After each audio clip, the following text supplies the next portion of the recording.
Okay, hello folks. Um, I wanted to go ahead and do this recording even though I think I'm going to be the only one attending today, but I wanted to share this with you because this is something that we talked about last week, the common chord, not common chord, common tone modulation. And this is the one where you take the tonic in the very last chord. Let me turn this on here.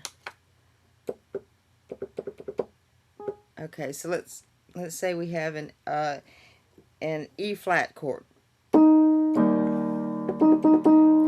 that E flat we rewrite it as a D sharp in a B chord. So we have, and then it modulates to E major, and then that E chord, that E, the tonic E becomes the third of the next five chord, which is a C chord, and it goes to F. Well, it just happens that this past, yesterday was Sunday, and our minister of music was out of town. The organist was out of town. I was pretty much the whole shebang, and I was asked to do we call it the anthem in our church. It's the special music and song, message and music, the part that the choir usually does as their special arrangement. And I did a piano arrangement of Great is Thy Faithfulness. And it starts off in the key of E flat major, and then it modulates, goes up a half step to E major, and then in the next section it modulates and goes up to F major. That's half steps up. And I was curious, and I just sat there and did a harmonic analysis of it, and sure enough, it used the common tone abrupt modulation technique that we looked at last week. I think you even had an assignment in it. Rewrite. No, you had last week was the Neapolitans, I think. But anyway, we did already cover common tone, and I thought, well, now you can see an actual example of it.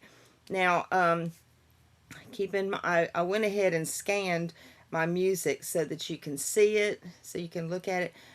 Keep in mind that I'm real notorious for taking multiple arrangements and cutting a piece out of this one and pasting it into there, and if I have multiple ones that I like some parts of one better than the other, so you'll see markups and everything all over it, but you can at least see the modulations, and I wanted you to be able to see those.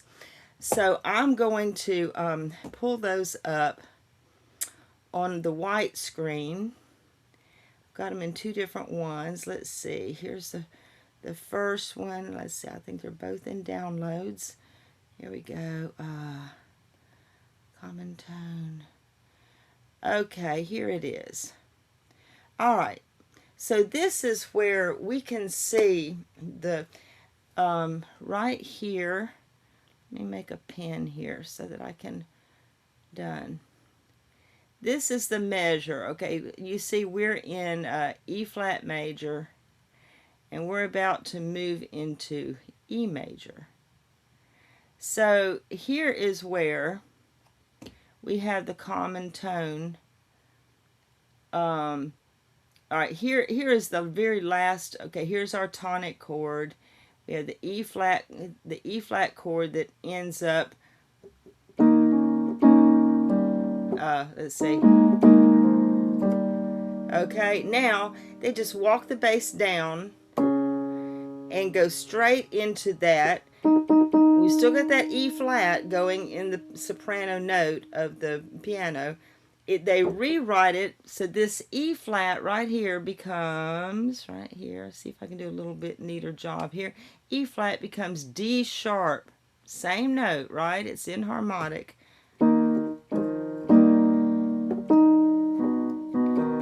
And you can see the chord is arpeggiated here in the left hand. B, D sharp, F sharp, A.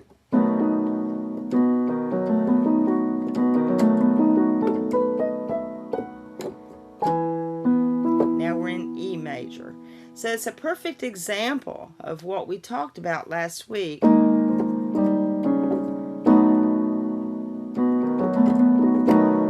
now we're in E major. Okay, now we go along and we're in E major for a while. And let me now pull up, let's see, the next one, where we go from E major. Okay, here it is. Wait, let me close this first. Let me clear this one. Okay, clear the whiteboard. Open. Yeah, it opened it up on top of the other one. You couldn't see it very well. Here we go. All right. So here's the last part. We have the we're in E major here. Okay, E major. And right there, E major, 4 sharps. And our last here we go. Here's our tonic chord at the end. We have our authentic cadence going into it.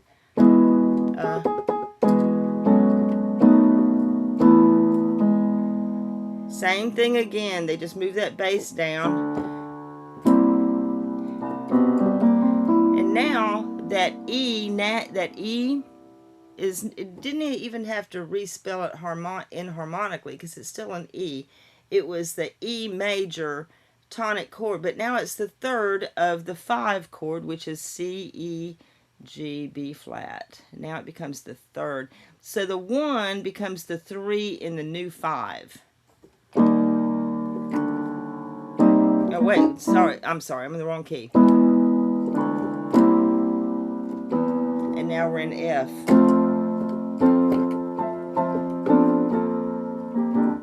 So that's just demonstrating if you want to be able, you know, I know y'all are too young to remember Barry Manilow, but it seems like, you know, I write the songs that make the whole world sing. I write the song. He'd go up a half step every single verse, and you would see that a lot in the 70s, 80s music, and you still see it. It's still done, but if you want to just, you know, move it up a half step, just go straight to that new 5/7 by holding that same common tone.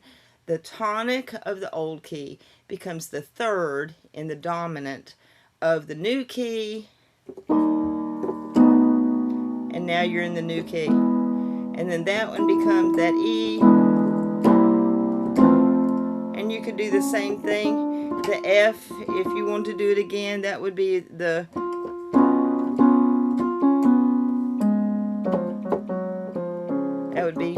going to G flat. So you can go up a half step by using the common tone modulation. So that's what that was.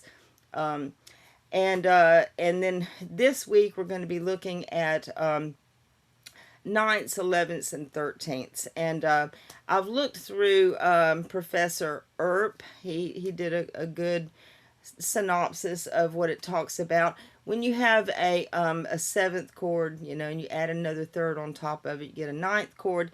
Well, if you've only got 4 voices, you have to leave something out. And so it'll tell you if you have a 9th chord, this is the tone that you leave out, and this is how you resolve it. If you have an 11th chord, here are the 2 tones you leave out. 13th chord, here are the 3 tones you leave out. And so I'm going to post that, and I took some screenshots out of it so that I can just give you some quick takeaways. And next week I think is spring break, but this week I'll go ahead and I'll drop that video for you, a copy of it for you, and give you give you a kind of a reference sheet, kind of like I did for your Neapolitans. By the way, good job on the Neapolitans quiz. You both aced it. And I'll give you an assignment for the following 9th, 11th, or 13th chords. And then, you know, usually if it's a 9th or 11th or, you know, or 13th, it's going to be a 2, something that's going to either lead to a 5. So, or a 5 leading to a 1. There are certain cases where you're going to see those. And there was even a hymn example in there that is shown in there. So I'll go ahead and put that in there for you, and give you an assignment where you can do some of those, and then and then we'll have break next week. But anyway, that's it. So I'm gonna go ahead and turn off this recording and get this posted as soon as I can. Put a link in there into your next week's module, and I'll talk to you both soon.